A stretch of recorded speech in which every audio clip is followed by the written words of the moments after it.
అనగనగా ఒక కొలను ఉండేది. కొలను ఇంగ్లీష్లో ఏమంటారు?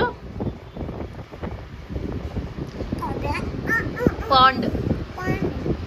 అందులో ఎన్ని ఫిషెస్ ఉన్నాయని చెప్పాను? ఇటు చూడు, 3 ఫిషెస్ ఉన్నాయి. మొదటి దాని పేరు సుమతి, ఇంకో దాని పేరు బుద్ధిమతి, ఓకే, ఇంకో దాని పేరు ఏంటి? ఓకే, థర్డ్ దాని పేరు మందమతి, థర్డ్ దాని పేరు మందమతి.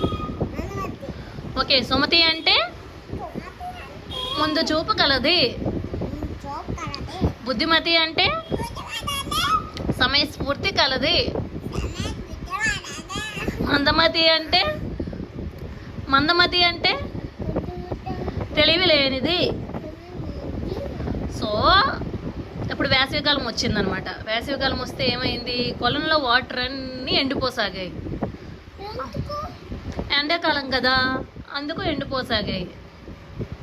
అప్పుడు సుమతి తెలివైందే కదా, కొంచెం ముందు చూపు కలదు కాబట్టి సుమతి ఏమంటది? బుద్ధిమతి మందమతి దగ్గరకు వచ్చి, కొలను ఎండిపోతుంది, జాలరు వాళ్ళు వస్తారు, మనల్ని పట్టేసి వండుకొని తినేస్తారు ఫిషెస్ని మనల్ని. సో మనం ముందుగానే వేరే కొనలకి వలస వెళ్ళిపోదాము అంటది. వలసని ఇంగ్లీష్లో ఏమంటారమ్మా? మైగ్రేషన్. ఏమంటారు? మైగ్రేట్ అయిపోదాము, మనం ఈ కొలంలో ఉండొద్దని సుమతి చెప్తుంది. అప్పుడు బుద్ధిమతి ఏమంటది? నేను ఇప్పుడు రాను అంటది.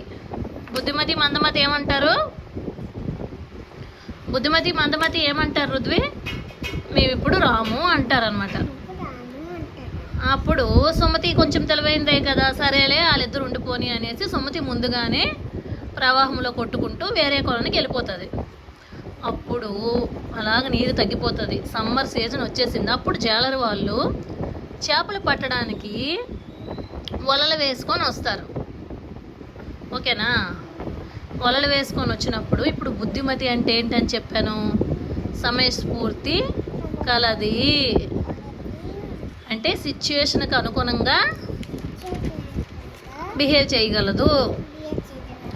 అప్పుడు సుమతి ఏం చేస్తుంది? ఇప్పుడు బుద్ధిమతి కదా, సుమతి ముందుగా నిలిపోయింది. బుద్ధిమతి ఆలోచిస్తుంది, ఇప్పుడు వాళ్ళు గేలం వేస్తారు.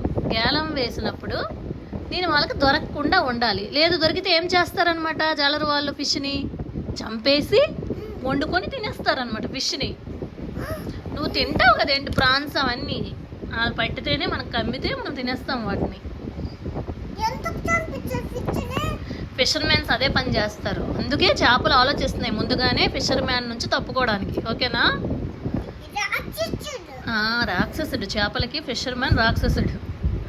అయితే అప్పుడు బుద్ధిమతి తెలివిగా ఆలోచించి ఏం చేస్తుంది తెలుసా? గేలం ముళ్ళు వేస్తారు కదా నీటిలో చేపలు పట్టడానికి. తెలివిగా వెళ్ళి ఆ గేలం ముళ్ళని నోటుతో పట్టుకుంటుంది. ఏం చేస్తుంది? గేలం ముళ్ళని నోటితో పట్టుకోగానే జాలరు వాడు బయటకు తీస్తాడనమాట. బయటకు తీసేసి బయటకు తీయగానే ఇంకా చచ్చిపోయినట్టు యాక్ట్ చేస్తుంది అనమాట బుద్ధిమతి. ఏం చేస్తుంది? ఎలా? చనిపోయినట్టు యాక్ట్ చేస్తుంది అనమాట.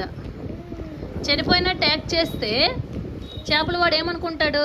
అమ్మ ఈ ఫిష్ చనిపోయింది, చనిపోయిన ఫిష్ని ఎవరు కొనరనేసి మళ్ళీ ఆ చేపని ఏం చేస్తాడు? కొలంలో పడేస్తాడు. మళ్ళీ ఆ ఫిష్ని కొలంలో పడేస్తాడు. ఇంకా లాస్ట్కి ఎవరు ఉండిపోయారు? మందమతి. మందమతి అంటే ఏం చెప్పాను? బుద్ధి లేనిది, తెలివి లేనిది. కాబట్టి జాలరు వల్ల గేలం ముళ్ళకు దొరికిపోయి చచ్చిపోతుంది మందమతి. సో మందమతిని జాలరు వాడు తీసుకెళ్ళి ఫ్రై చేసి తినేస్తాడు. సో ఇప్పుడు ఎవరిలాగా ఉండాలి? మందమతికి తెలివి లేదు కాబట్టి ముందు వెళ్ళలేదు, అలాగని బుద్ధిమతిలాగా తప్పించుకోలేకపోయింది. సో జాలరు వాడికి దొరికిపోయింది. సో మనం ఎప్పుడన్నా ఎలా ఉండాలి? తినేస్తాడు మరి బుద్ధి లేకపోతే. అందుకు సుమతిలా అయినా ఉండాలి. దొరికిపోయింది కదా, తెలివి లేదు తనకి. అందుకు ఎప్పుడన్నా మనిషి ఎలా ఉండాలి? మనిషి ఎలా ఉండాలి? మనిషి సుమతిలాగా కానీ బుద్ధిమతిలాగా కానీ ఉండాలి. ఎలా ఉండాలి?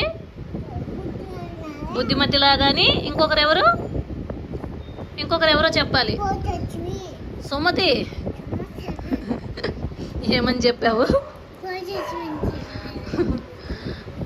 సుమతి బుద్ధిమతిలాగా ఉండాలి. మందమతిలాగా ఎప్పుడూ ఉండకూడదు. ముందుగానే సమస్యను ఊహించుకొని ఆలోచించగలగాలి. నువ్వు ఎలా ఉంటావు? సుమతిలా ఉంటావా, బుద్ధిమతిలా ఉంటావా, మందమతిలా ఉంటావా? మందమతిలాగా ఉంటావా? మందమతి అంటే ఏం చెప్పాను? బుద్ధిహీనురాలు, తెలివి తక్కువది.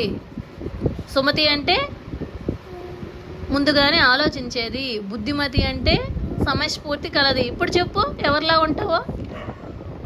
సుమతి, బుద్ధిమతి, మందమతి ఎవరిలా ఉంటావు? సుమతి బుద్ధిమతిలా ఉండాలి. ఓకేనా? చూపి. డన్నా?